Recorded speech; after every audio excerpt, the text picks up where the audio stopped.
down the hammer and pick up the pencil. You're about to listen to the Savvy Radio Show. Learn from real-life real estate investors, experience revealed with the Savvy Landlord as your host. All right, savvy investors out there, we're going all the way west, not West Coast, but to the west, Albuquerque, New Mexico, with, I don't know if you want to say ninja, but a savvy investor doing up big. Please welcome David Torres. He is sexy. He says it's not sexy.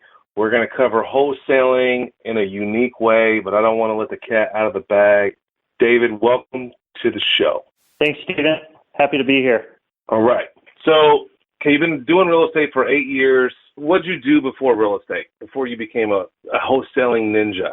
So I worked for the government. I was actually a Department of Defense contractor in logistics before I dove into real estate full-time. Did you like your job? You know, at first I loved it, but the people that were at my job, just their energy and their vibes, they really didn't have the motivation to do bigger things. They were real happy just with the status quo and collecting their paycheck and not really growing or expanding themselves.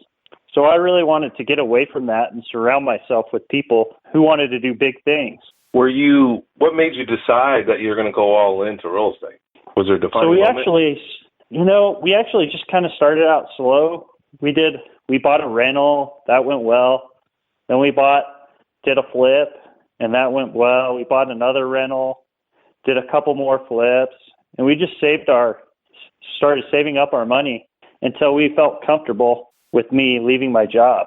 Now, does your wife, does she have a day job? She's also an entrepreneur. She's an attorney. She's got her own practice here in Albuquerque. She works mainly in commercial real estate. She does estate planning. Cool. And that's real. Obviously, that's real convenient.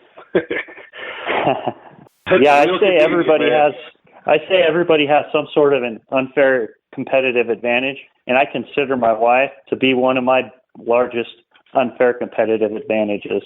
Oh, that's awesome. You're very fortunate.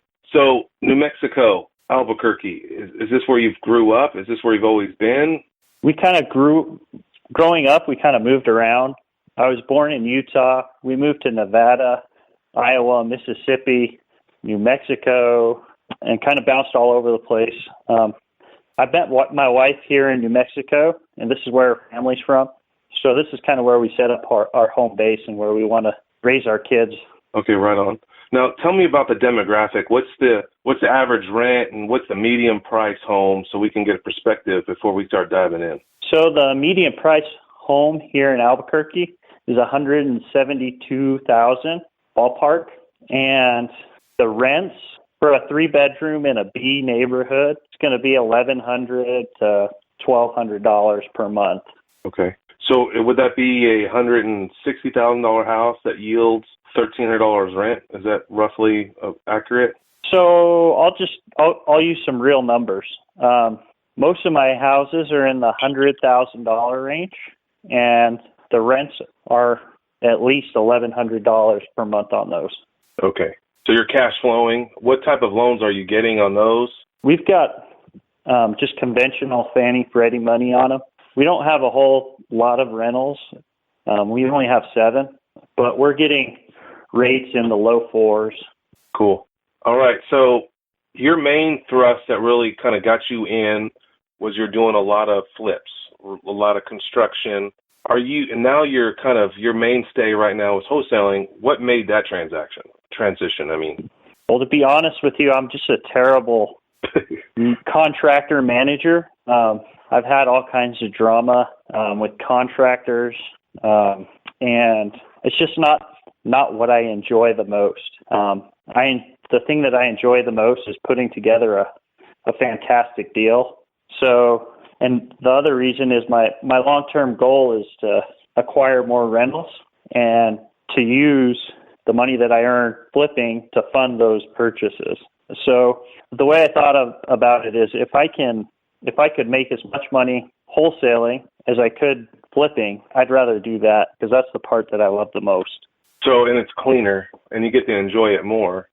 All right, so now you're digging this wholesaling thing, but you got to find deals. So let's talk about this. There's a new thing I've never heard of, secret weapon, whatever you want to call it. You know, what is it called? Rights? They're called redemption rights. That's right. And how does it, can I do that in any market? Is that just, give us the gist of redemption rights, and then we'll go from there. In certain states, you have the ability, the homeowner that gets foreclosed on has the ability to redeem their property from the bank after it's sold at the foreclosure auction. And in New Mexico, that period of time is 30 days after the tax sale. So you're convincing or you're communicating with the foreclosure person to exercise their redemption rights, but you're like, let me step in there and purchase those. Is that what's happening? And then you're giving them a fee?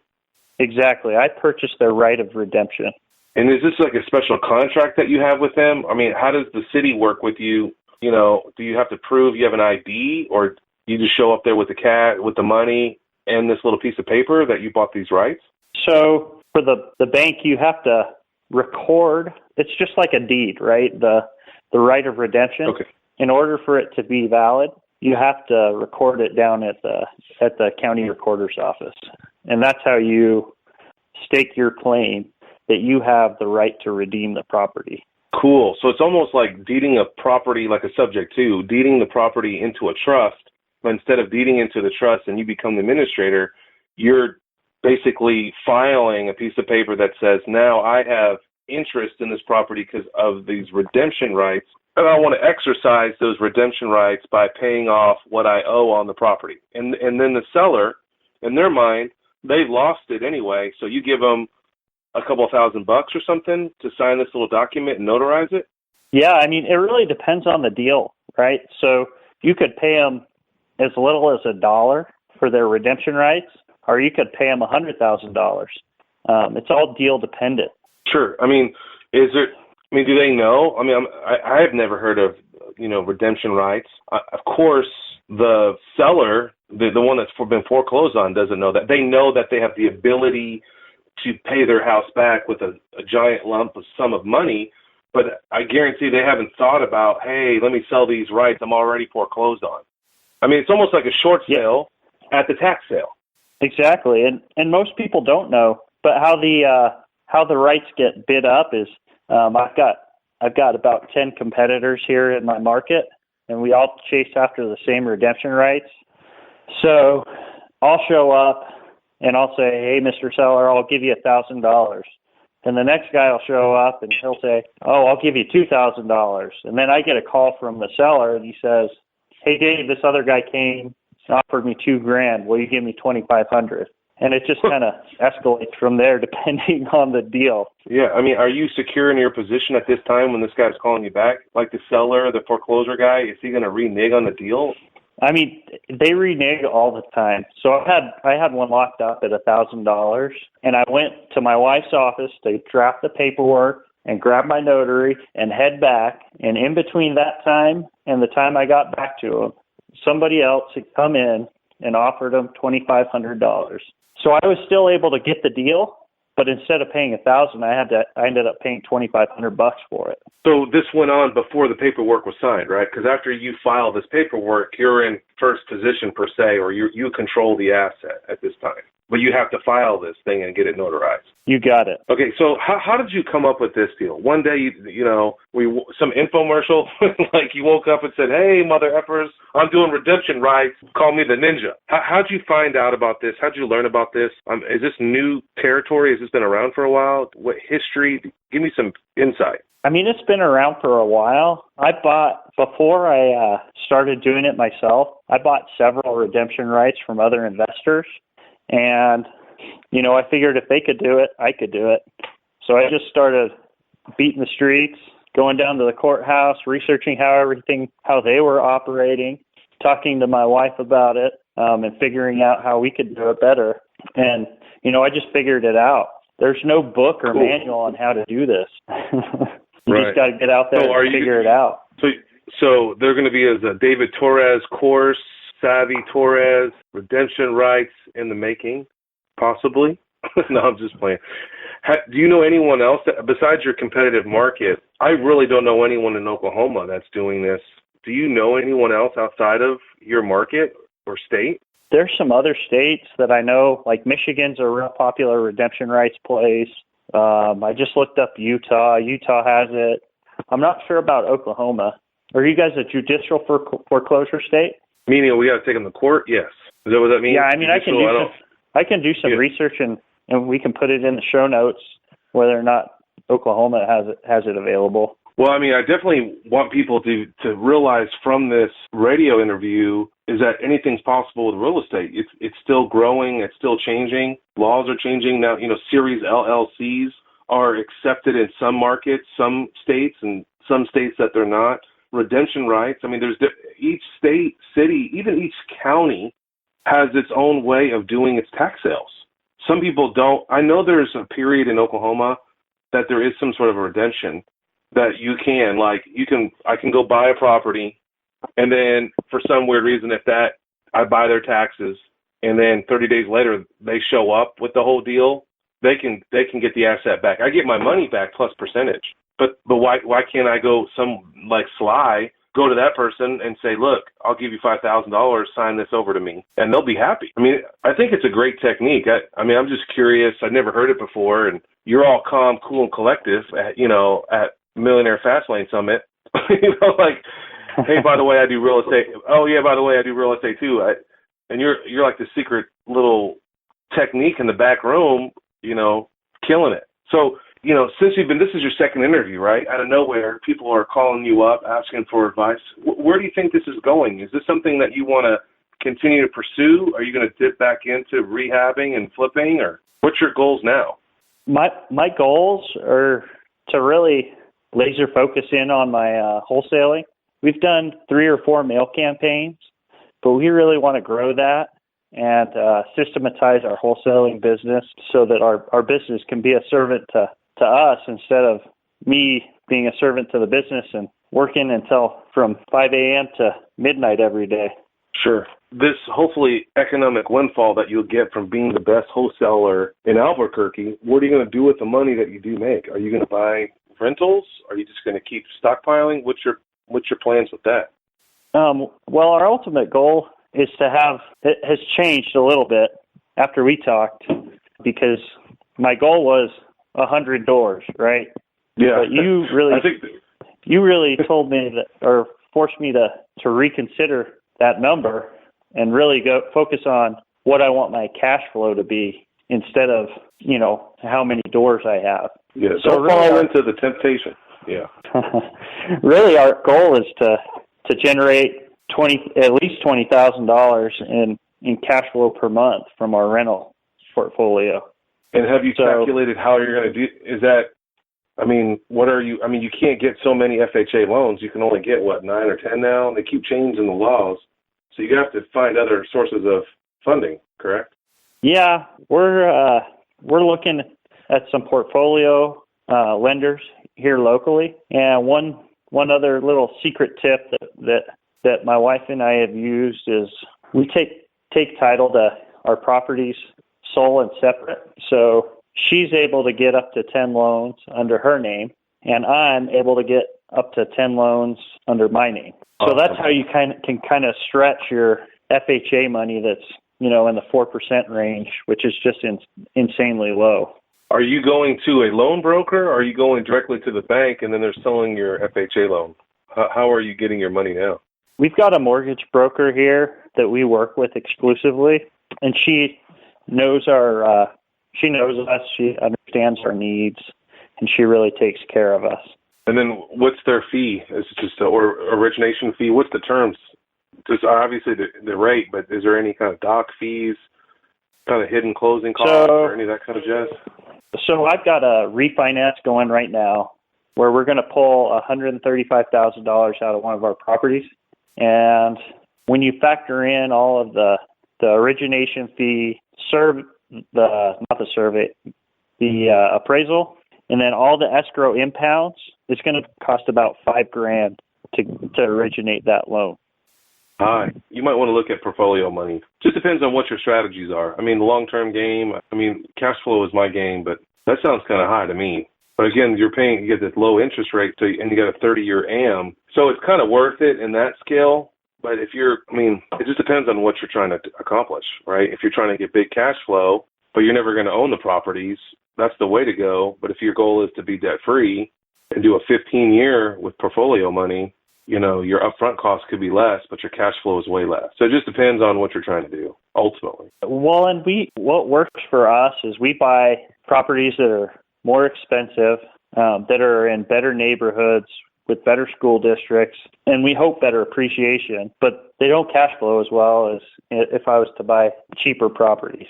I don't know what the right answer is, Is it better to buy a $50,000 property where you can hit the 2% rule, or buy a $100,000 property where you don't get nearly as much, but it's in a much better neighborhood? Right. Are you managing your $100,000 units now, your 7 properties yourself? Yeah, and it's going really well. And out of all of our properties, we've never had a tenant late on their rent. So, and most of my people actually pay with Venmo. I don't even show up. It's just on the first of the month that it hits my Venmo, and then it goes into my bank account from there. What's Venmo? What is that? Venmo, yeah. Venmo. It's a PayPal. It's actually a PayPal company, and it's an app that you get on your phone, and they can Venmo from their bank account to my Venmo account from their phone, and then from my Venmo account, I transfer it directly to my bank account, and there are no fees associated with it. So generally, say if I have no idea. I don't know how they monetize, honestly. Maybe with credit card payments. So if somebody pays me on the 1st, it'll hit my bank account on the 3rd.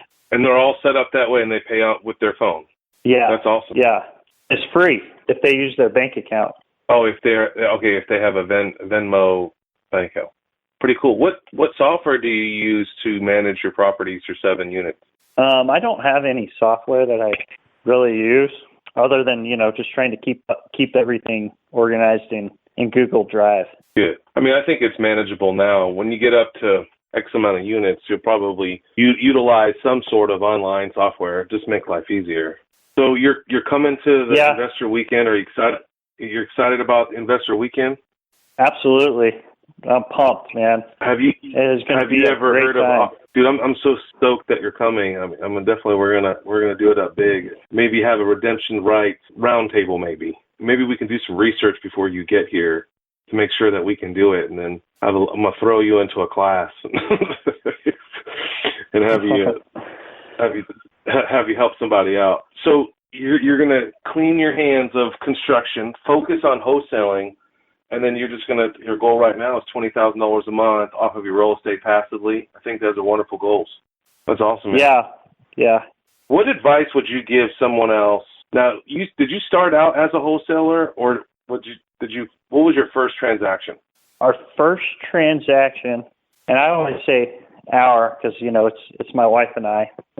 Sure. Was a live-in flip in Lubbock, Texas, where my wife was in law school, and the house that we bought had like 3 guys that were living in it, 3 college guys, and I'll never forget in our master bedroom on the walls there were boogers right by the light switch where the guy, I swear, every morning must have picked his nose, walked up to the wall, and wiped it on the wall before he hit the light switch. I have no idea why anybody would do that. And then all of the bathrooms had carpet in them. So you can imagine what that was like with 3 college guys who like their beer. Yeah. So that was definitely your first taste of cleaning up after somebody on a fix and flip. That's funny. All right. Hey, what advice would you give someone that's never been into real estate? They read all the books. They want to be an investor. What advice would you give them? My best advice is number 1, surround yourself with people who have been where you've been. There are a ton of guys out there who are more than happy to help and share their experiences if you'll listen. The other thing that I would say is just get out there and do it. You can read 1,000 books and listen to 1,000 podcasts, but nobody's going to hold your hand and show you the way. You just got to figure it out. True. Well said. Well, man, I'm excited to see you in a couple of weeks. Hopefully you'll have some new great friends and that you can grow and encourage each other. And, man, you've been an encouragement in my life. And I love your attitude, and I love that you want to become better in everything that you do. And it's been a pleasure, David, meeting you and knowing you. And I'm excited to see you again. Awesome. Thanks so much for having me on today, Steve. And I really appreciate all of the, you've been a real great friend to me, and you share not only your real estate, but you put your personal life into it, and you've helped me with my mindset and even with my marriage, honestly. So I really appreciate how much effort and how much love you put into everything that you do. You've changed in the short amount of time that we've known each other, you've made a huge impact on every aspect of my life, and I'll never forget it. Awesome. So thank you. Man, I appreciate awesome, man. I appreciate the encouraging words, and I mean, this is what it's all about. At the end of the day, it doesn't matter that you're worth $20 million, if no one likes you. Like, who cares, right? But to have, at the end of, when you're on your deathbed, it's nothing like having friends and family around you. So I appreciate that. Investor Weekend is not far off, with over 10 information sessions to increase your portfolio. Log on to www.investorweekend.com. Whether you are a seasoned investor or never purchased a property before, you don't want to miss the Investor Weekend. Join us for a powerful, knowledge-packed weekend with over 10 informational sessions that are bound to enlarge your real estate investments. You will hear from the best national and local real estate investors that will share practical and relevant experiences with you, the investor. There will be several networking sessions to connect with other like-minded people for potential funding, partnerships, and yes, hot deals. Go to www.investorweekend.com. Did you know we meet once a month for the Landlord Lunch Meeting? The third Wednesday of every month. Go to landlordlunch.com. Thanks for listening to the Savvy Radio Show. Glide online and listen to our other motivating episodes at savvyradioshow.com. Connect on Twitter at LandlordBook and always be buying assets.